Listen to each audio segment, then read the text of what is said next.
Jadi la ilallah kalau udah masuk ke kolbu, maka harus ada teknik baca la ilallah masukin ke, itu pembeda zikir la ilallah orang bertorikoh dengan tidak bertorikoh. Cara masukin ke, itu mahal, antum mau bayar 1 M gak kebayar.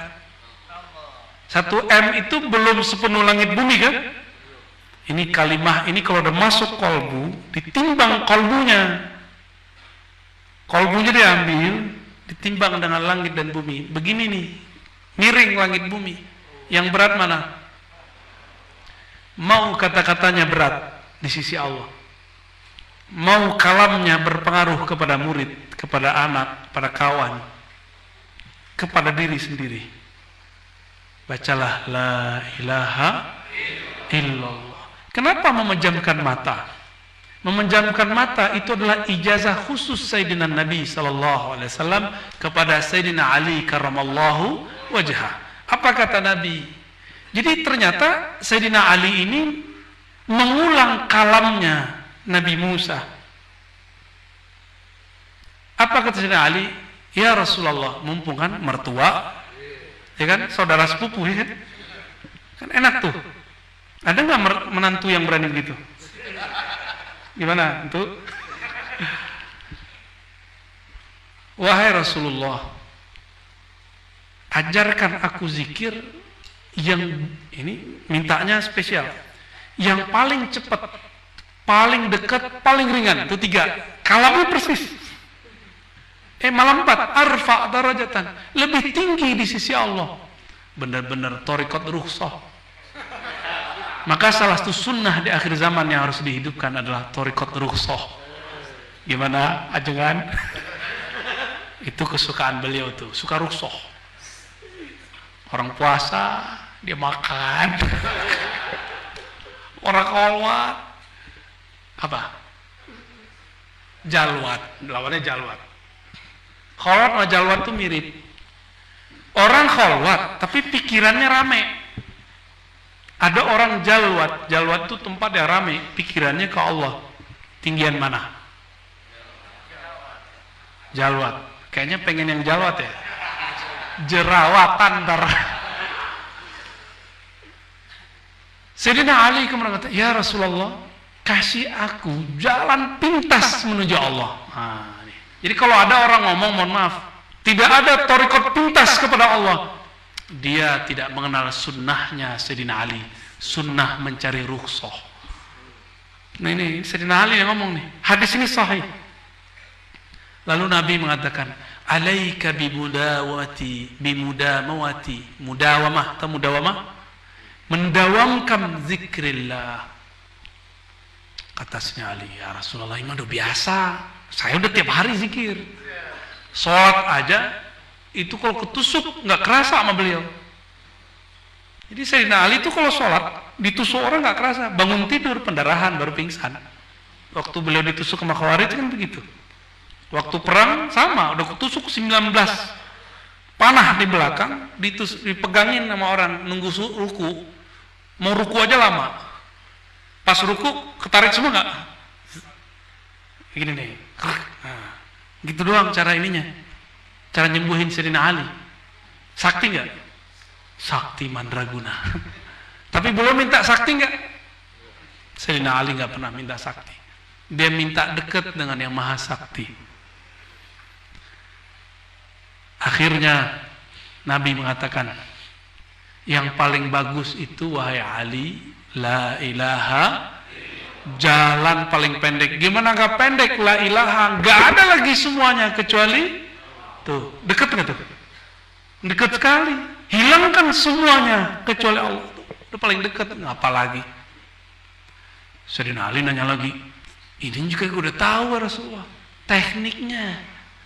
Ternyata teknik ini belum diturunkan dulu ke Nabi Musa, diturunkan ke Sayyidina Ali. Apa kata Nabi? Ya Ali, ghammid ainaik. Wahai Ali, pejamkan matamu.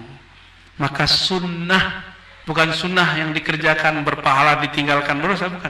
Sunnah itu dianjurkan untuk diikuti karena ini ajaran Nabi. Sunnah disertai ajaran Nabi. Ghammid ainaik, apa artinya? pejamkan matamu. Lalu bacalah la ilaha illallah. Karena Sayyidina Ali awalnya memandang Nabi dipejam mata, beliau nggak perlu lagi jalan zikir. Karena dengan mandang Nabi, jalan zikir selesai. Sampailah kepada masa Sidi Syekh Al-Qutub Rabbani, Abdul Qadir Jilani dan kawannya Abdul Khaliq Al-Jidwani. Ini mereka ini satu Qadiri karena Abdul Qadir Jilani, satu Gujdawani yang melahirkan Naqsyabandiyah. Satu di Uzbek, satu di Baghdad. Mereka ini diilhamkan Allah lewat Nabi yang tidak dikenal dan diingkari wujudnya oleh orang-orang yang tidak mengenalnya, untuk berzikir dengan memberikan titik-titik di dalam diri. Itu namanya titik khayali, nuqtah khayaliyah. Jalan zikir. Apa kata guru kita? Ambil dari pusar, terus kemana, hantam ke kalbu. Berarti usulnya sudah di Sayyidina Ali. Sayyidina Ali kalau baca la ilaha pejam mata langsung usul kepada Allah. Kalau antum pejam mata, pikirannya kemana-mana. Supaya pikirannya dipenjarakan, dibuatlah titik imajinatif. Namanya lam makusah. Itu dia. Supaya pikiran kita nggak lebih dari kepada kepala ini sendiri. Maka menjadilah dia la tapi terbalik. Sudah la kebalik, hilang maksudnya.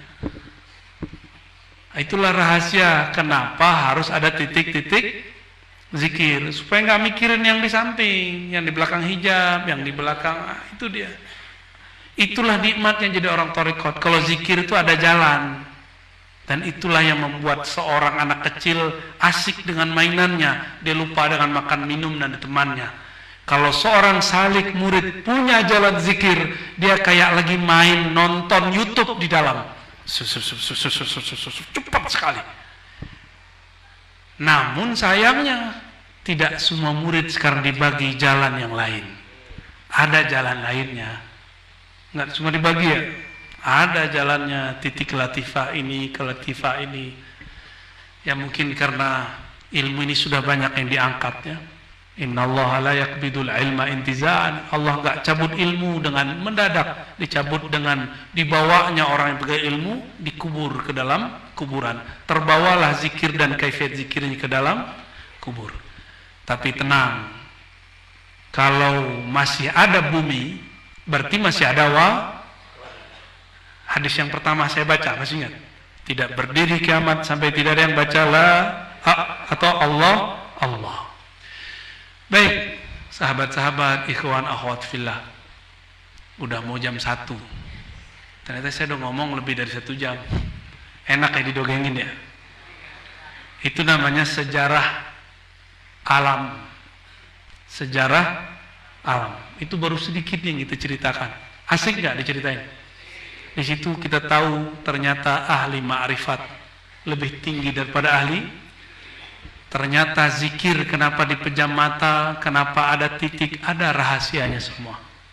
Kenapa seorang Nabi Adam bisa dijadikan kiblat sujud para malaikat? Karena di dalamnya ada ma'rifat. Apa ma'rifat dia? Ma'rifatul asma.